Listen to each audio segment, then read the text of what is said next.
Bonjour à tous, c'est toujours un privilège de vous recevoir dans cette émission et recevoir Don Zer. Il nous dira tout sur cet album, ce succès fulgurant, la multiplicité de ses projets en cours. C'est notre invité du jour. Bonjour Don Zer, bienvenue sur Gabon 24. Merci. C'est un plaisir de vous recevoir sur ce plateau. Ah, plaisir partagé. Hein. Vous ne faites pas beaucoup les médias, mais quelques-uns quand même de temps en temps. Vite fait, surtout avec la sortie de l'album, j'en ai fait quelques-uns, mais sinon, je ne suis pas trop... Un calendrier chargé. Non, je ne m'expose pas, j'aime pas m'exposer. Très bien, on va tout de suite rentrer dans le vif du sujet, notamment parler d'ubiquité. Ubiquité, quand même un mot assez fort. Vous allez nous parler de cet album, 14 titres qui explorent quand même un éventail de collaborations, unissant les forces de plusieurs artistes. Parlez-nous de cet album. Alors, il est sorti, ça y est, on y est. Ah, nous y sommes, hein. Ubiquité, c'est... Ah là, c'est le don d'être partout à la fois, l'omniprésence. Oui. Donc, on a eu des collaborations. Bon, c'était déjà teasé, mais des collaborations un peu inédites avec Amandine et consorts. Oui. Franchement, c'est un projet où il y a eu une grande exploration et je suis sorti un peu de ma zone de confort. Donc, Très bien. Alors parlez-nous justement de ce nom, cette capacité d'être présent à plusieurs lieux à la fois, ou peut-être on peut aussi parler d'une capacité, une possibilité d'adaptation à chaque situation. Oui, déjà le concept de l'ubiquité en lui-même veut que ce soit l'omniprésence et qu'on sorte. Donc c'était déjà une manière pour moi d'explorer différents horizons et de sortir de ma zone de confort. D'où cette variété de plusieurs artistes d'ailleurs. Justement, de cette variété. Déjà que c'était quelque chose de pensé depuis. Oui. Donc en vrai, c'était une manière pour moi aussi de sortir de cette cage-là un peu, où on met souvent les artistes urbains, les artistes charme, entre guillemets. Donc montrer au public que voilà, je suis un artiste avec un grand A. Et vous, ça a l'air de vous déranger, cette case dans laquelle on met très souvent les artistes? Oui, justement, parce que ça bloque un peu la créativité. Oui. On va dire, quand on reste dans un registre, on reste dans un registre charme, facilement, l'artiste ne peut pas faire de la variété comme j'ai fait avec Amandine, avec Simon Mboula. Oui. Il reste un peu focus dans ce que le public réclame, entre guillemets. Il n'arrive pas à explorer différents horizons. Et comment s'est passé ces différentes collaborations, différents univers? Quel était le regard? Quelle était l'approche? Vous êtes allé vers eux, ils sont venus vers vous. Comment s'est passé ces collaborations, Don Zer? Déjà... les anciens, je suis allé vers eux. Un peu surpris quand même, Amandine, pourquoi? Amandine, franchement, agréablement surprise. Oui. Elle était contente déjà parce que je pense que c'est pas une première, mais des artistes de ma génération, c'était une première. Je suis allé à son studio, on a proposé, elle a aimé le projet déjà. Ça peut se voir parce que là, elle a presque terminé le son. Oui. Donc, elle a aimé le projet. Simon Mboula, un peu insaisissable. Vous aimez surprendre vos fans? Oui, après, c'est plus une manière pour moi de me montrer que je ne peux pas me limiter qu'à ça. Très bien. C'est assez intelligent aussi. Justement. Alors, quelle appréciation vous-même vous faites de cet album? Très souvent, on est un peu... lorsqu'on crée, on se dit non, ce morceau va marcher, non, je préfère celui-là. Quelle appréciation faites-vous au final? Est-ce que vous êtes convaincu? Au final, franchement, sans prétention. Oui, c'est souvent un peu difficile de parler de soi, mais quand même. Sans prétention, meilleur album pour moi. Qui de mieux de parler ou de le dire? Alors. Mais j'avoue que c'était assez compliqué au niveau du choix parce qu'on a fait au moins plus de 20 titres. On a retenu 14. C'était assez difficile de choisir certains, de léser d'autres et qu'on soit. Oui, bien sûr. Vous êtes diplômé, on a l'impression que vous jouez quand même un double jeu avec votre public et notamment avec tout le monde. Hein. Vos textes sont réputés. Vous dénoncez quand même un certain comportement déviant de certains jeunes qui s'adonnent à la consommation d'alcool, de stupéfiants, ou vous vous limitez juste à présenter les faits dans vos musiques. Quelle position, quel rapport avez-vous par rapport à cette sensibilisation? Parce que sensibiliser, c'est aussi prendre parti. Quel est votre regard sur cette question? Déjà, dans tous mes sons, c'est vrai que le contenu est assez explicite, mais il y a... Non, il est assez énigmatique quand même, il n'est pas explicite du tout. Pour certaines personnes, c'est un peu rude. Oui. C'est un peu rude, mais je pense au fil des années, j'ai essayé d'essayer d'attendrir un peu le style, depuis goudronnier, de faire un peu du raffiné au lieu du brut. Oui. C'est une caricature de la société, une caricature de tout ce qui se passe dans la rue en général. Et derrière chaque son, il y a comme, on va dire, comme des petites énigmes de sensibilisation, mais aussi de prise de conscience. Très bien. Parce que Donzer, en tant que personnage aussi, qui va chanter par exemple un son comme on l'a connu avec Goudronnier, comme Wata, Oazé Mabanga, il y a derrière aussi dans le personnage de l'artiste, quelqu'un justement qui poursuit ses études, qui vient d'un quartier populaire, qui poursuit ses études. Donc déjà en tant que personne, je pense que je mets en avant la bonne voie, on va dire. Certains pensent quand même que vous ne mettez pas assez en avant ce côté d'un jeune diplômé qui est conscient des enjeux de la société, mais surtout responsable. Ouais. Vous allez plutôt vers un autre bord. On a l'impression que voilà, vous jouez bien à ce jeu-là quand même. Après, justement, il y a ce petit côté taquin avec les fans de se dire que, comme on a diabolisé un peu l'argot, aujourd'hui...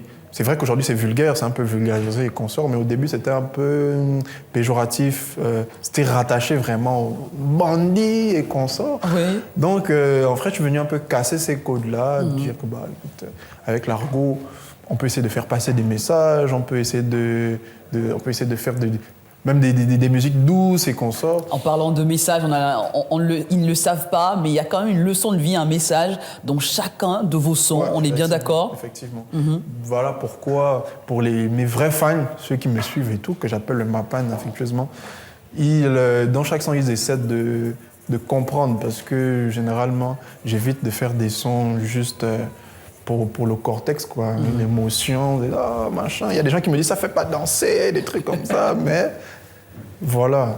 On va justement écouter l'un de vos sons pour que tout le monde soit sur la même longueur d'onde et qu'on essaie de décortiquer tout ça. On est d'accord ? On y va.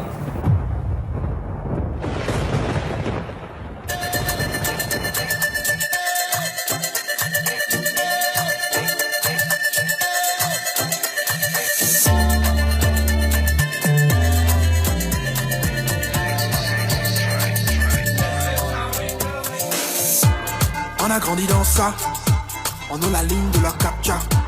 13-10 pour le captcha. C'est papa, c'est la manchaft. Pelika y'a pas le nocta. Regarde le tapas de la chata. 13-10 pour le captcha. C'est papa, c'est la manchaft. Qui va me succéder? Ici y'a pas tal et douloureux. Oh tata, veille sur moi, oh. Mais qui va me succéder? Ici y'a pas tal et douloureux. Qui va me succéder, cette phrase qui est devenue une phrase légendaire dans les rues de Libreville, qui va me succéder. Alors, d'où vient cette inspiration? Pourquoi? D'où part cette inspiration? Est-ce que c'est un clash? C'est parti de quoi? Qui va me succéder? Vous me demandez qui va vous succéder? Au Van Gogh, franchement, ce son, c'est quelque chose d'assez fort, parce que comment je l'ai posé, les gens ne croiront même pas si je dis c'est juste une mélodie qui sonnait dans ma tête. Je pense que j'étais au studio, j'étais à court d'inspiration même pour une musique précise. Et j'ai mis cet instru, et justement la mélodie passait dans ma tête.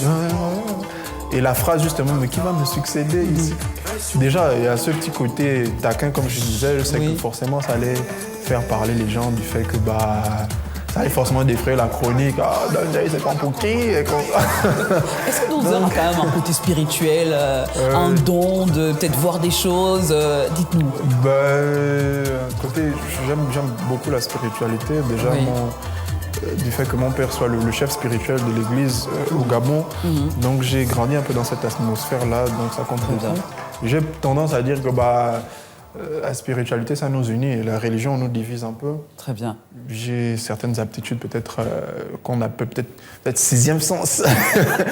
Mais on le voit dans votre créativité, dans votre manière à vous de faire votre musique, on le voit très bien. Quel regard portez-vous sur la sphère musicale gabonaise aujourd'hui? Que pensez-vous de ça? Est-ce que vous pensez qu'on doit désormais essayer de faire plus de collaborations internationales, ou plutôt continuer à rester dans notre petit monde?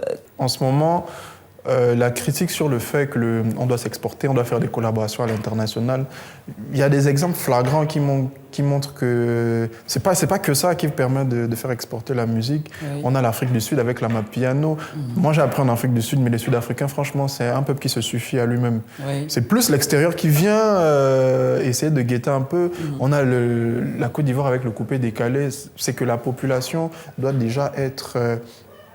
il faut beaucoup plus de gens qui soient chauvins sur tout ce qui se passe au Gabon, que ce soit au niveau du pays, au niveau de la culture.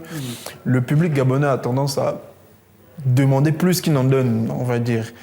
Il nous reproche le fait que oui, machin, vous ne vendez pas à l'international et qu'on sort, mais on va faire un concert, c'est 2 tendus, 3 pilés, on va lancer un projet, vous allez prendre le projet, vous allez nous pirater le projet. En fait, c'est un travail, on va dire, c'est un travail d'équipe. Il faut que le Gabon commence à consommer déjà gabonais, que le Gabonais commence à consommer gabonais. Un très bon message. Qu'ils essaient déjà de pousser leurs artistes justement à se surpasser sur le plan artistique, à se surpasser sur d'autres plans aussi, et qu'on ait vraiment des fans, parce que quand on voit un peu chez les autres... Ah non, vous avez quand même des fans, hein. Oui, justement, moi je parle en général. Vous avez une bonne communauté qui vous suit. Moi, le Mapan est là, vous connaissez quand le même. gars.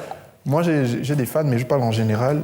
Il faut que les Gabonais commencent à booster leurs artistes pour que l'extérieur vienne s'intéresser à ce qui se passe au Gabon. Merci, Donzer. Nous sommes quasiment à la fin de cette émission. Ça a été un plaisir de vous avoir sur ce plateau. On va terminer sur le surnom du père de la chose, El Pololo. Alors, d'où vient ce surnom, rapidement rapidement, le El Pololo, franchement, c'est... J'apprenais au Cameroun, j'étais en 4e, j'étais en internat. J'avais un ami qui m'appelait comme ça, El Polo Loco.